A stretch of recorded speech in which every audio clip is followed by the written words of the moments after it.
The sound-alike technique, also known as the word substitution method, is one of my favorite memory techniques because it is so simple, but at the same time, so powerful and versatile.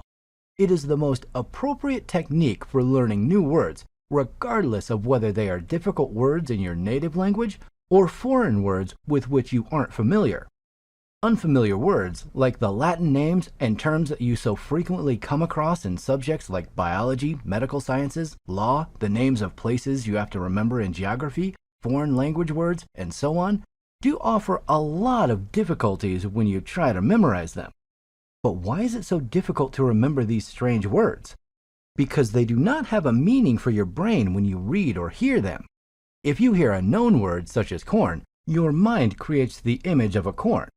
This mental image helps you in remembering the word without any difficulty. But in the case of an unknown word or a foreign language word, like the Latin name of corn, zea mays, there is no previous mental image, so you have to decide in advance what the mental image should look like. Therefore, you will need a simple trick to memorize them more easily.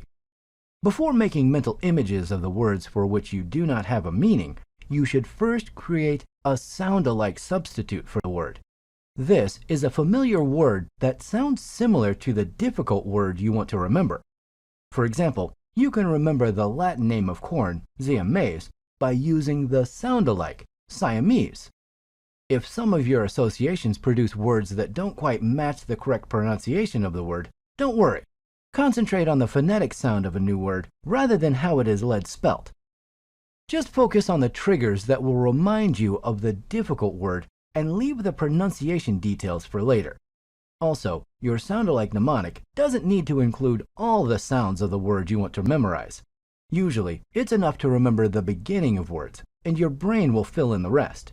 For longer words, you may have to split them into 2 or more convenient parts, create sound-alikes to each part, and then associate them with individual images. To show you how the sound-alike technique works, let's view some examples. How to remember definitions of unfamiliar words.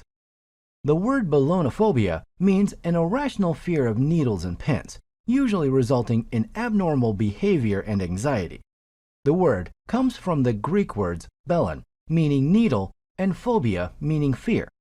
For the word bellon, we can easily find a sound-alike substitute in English, balloon, while the word phobia is synonymous with the word fear.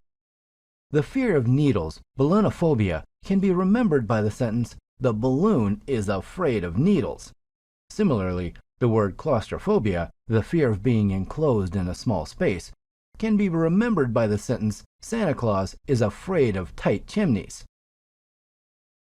How to learn new words from a foreign language. Learning the vocabulary of a foreign language can be fun if you apply your ability for creative word associations. If a new word resembles a word in your native language, create a mental image association between the native word and the new word. For example, the Spanish word onda means wave. You can associate it with the sound-alike Honda. The French word tromper means to cheat. You can associate it with the English word trumpet and a liar, Pinocchio. In this way, you can learn any new word by using your current existing knowledge as foundations. How to remember people's names using the sound-alike method.